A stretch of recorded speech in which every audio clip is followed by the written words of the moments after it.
Chers amis, bonjour.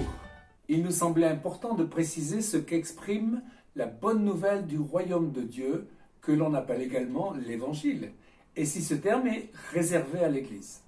Jean-Baptiste a préparé la venue du temps messianique, proclamant « Repentez-vous, car le royaume des cieux est proche ». Cette bonne nouvelle exigeait un changement radical de pensée, mais aussi de comportement. Jean-Baptiste annonçait en effet la venue du Messie comme étant celui qui incarnerait le royaume et apporterait la bonne nouvelle du salut en général. On parle des 4 évangiles du Nouveau Testament qui décrivent le ministère de Jésus-Christ, puis des Actes des Apôtres qui relatent l'œuvre du Saint-Esprit au travers des apôtres qui se perpétue aujourd'hui avec le ministère de l'Église dans le monde. Lisons 2 passages, Matthieu 4, 23 et Luc 4, 43. Jésus parcourait toute la Galilée, enseignant dans les synagogues, prêchant la bonne nouvelle du royaume et guérissant toute maladie et toute infirmité parmi le peuple. Il leur dit « Il faut aussi que j'annonce aux autres villes la bonne nouvelle du royaume de Dieu, car c'est pour cela que j'ai été envoyé. » Et il prêchait dans les synagogues de la Galilée. Alors, royaume de Dieu ou royaume des cieux? L'évangile de Matthieu utilise ces 2 termes qui sont finalement identiques. Ce royaume, en hébreu malchut, se réfère au gouvernement divin, c'est-à-dire au règne de Dieu sur la terre. Au sens large, le royaume de Dieu est le règne de Dieu éternel et souverain de l'univers. Plusieurs passages bibliques montrent que Dieu est le souverain incontestable de la création. Psaume 103, 19. L'Éternel a établi son trône dans le ciel et son règne domine tout l'univers. Sa domination est éternelle dans le ciel comme sur la terre, et même les autorités terrestres sont établies par Dieu selon Romains 13, 1. Dans un sens plus personnel, plus intérieur, le royaume de Dieu est un règne spirituel sur les cœurs et les vies de ceux qui se soumettent volontairement à l'autorité divine. Ceux qui défient au contraire l'autorité divine et refusent de se soumettre à Dieu ne font pas partie de son royaume. Ceux qui, au contraire, reconnaissent la seigneurie du Messie, qui est l'envoyé de Dieu, se soumettent volontiers à Dieu dans leur cœur et en font partie. Dans ce sens, le royaume de Dieu est spirituel, non visible. Jésus a prêché, comme Jean-Baptiste, la nécessité de la repentance pour entrer dans ce royaume. Également celle d'être né de nouveau, ou bien d'en haut, mais également né de l'Esprit, selon Jean 3, 5. Le royaume de Dieu nous a été préparé depuis bien plus longtemps. Apocalypse 14, 6 parle d'un évangile éternel. Cet évangile désigne la révélation divine pour tout homme, dans la foi et la soumission à sa volonté. Des centaines d'années auparavant, Abraham avait également entendu l'évangile, selon Galates 3, 8. En sa postérité, toutes les familles de la terre sont bénies.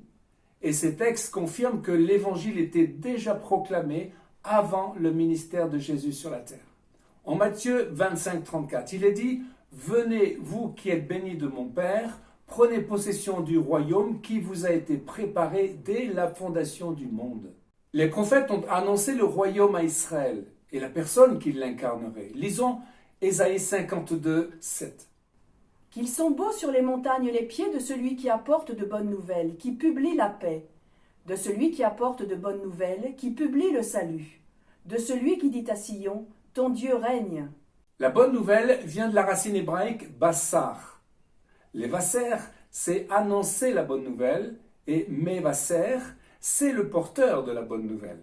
Et les pieds, dans la pensée juive, sont liés au royaume.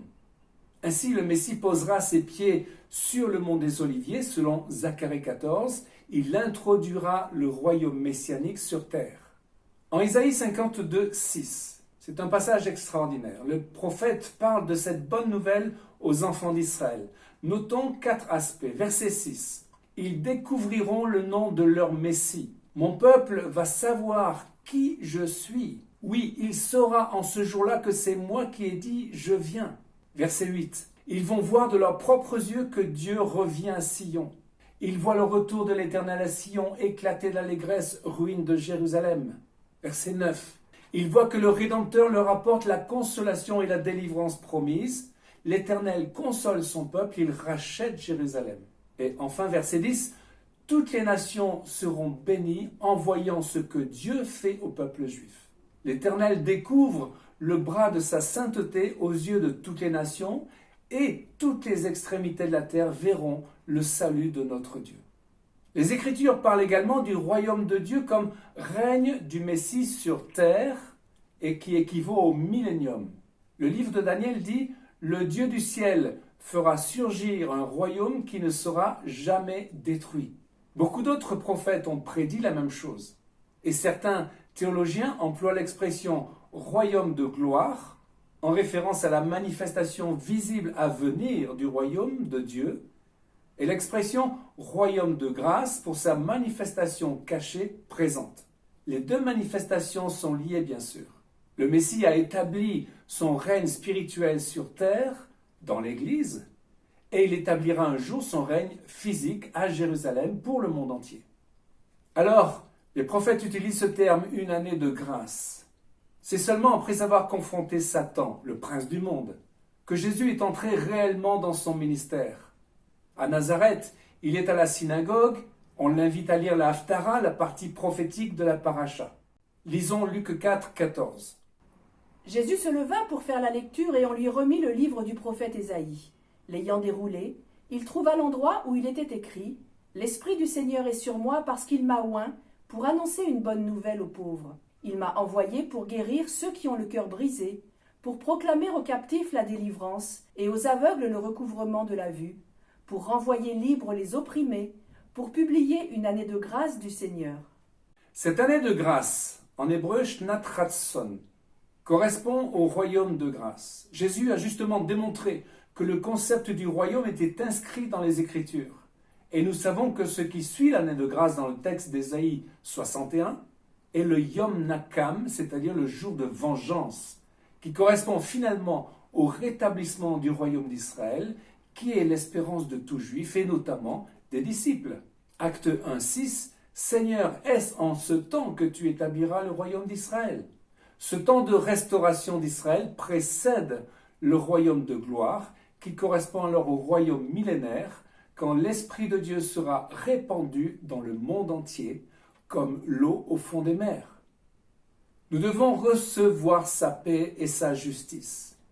J'aimerais citer les paroles d'un chant magnifique de Corinne Lafitte qui nous relie à toute l'Écriture. « Shalom, shalom, recevez la paix qui vient des cieux. Adonai Shama, tu es ici. Adonai Rophé, tu me guéris. Adonai Tzidkenu, tu es notre justice. Notre Père qui es aux cieux, que ton nom est merveilleux. » Chers amis, la bonne nouvelle, l'évangile de grâce nous ouvre les portes du ciel. Quelle grâce d'être pardonné, lavé, purifié, justifié, guéri. C'est l'œuvre de la croix au travers de la première venue du Messie qui fait descendre en nous la justice de Dieu, son amour, et nous rend capables par son esprit d'entrer dans des œuvres de grâce. Il est intéressant de voir que Paul nous dit ceci, 2 Corinthiens 5, 19. Dieu était en Christ, réconciliant le monde avec lui-même, en n'imputant point aux hommes leurs offenses, et il a mis en nous la parole de la réconciliation. Nous faisons donc les fonctions d'ambassadeurs pour Christ, comme si Dieu exhortait par nous. Nous vous en supplions au nom de Christ, soyez réconciliés avec Dieu. Alors les amis, soyons ces ambassadeurs, ces mevaserim, porteurs de la bonne nouvelle, porte-parole de Dieu. Le psaume 68, 12 nous dit « Les messagères de bonnes nouvelles sont une grande armée ». Réalisons que nous faisons partie de cette armée. Le combat est rude, mais les hommes doivent se repentir. Ils doivent se tourner vers le Dieu de la Bible, afin qu'ils reçoivent la vie divine et soient sauvés. Chers amis, à une prochaine fois pour une nouvelle vidéo en direct de Jérusalem.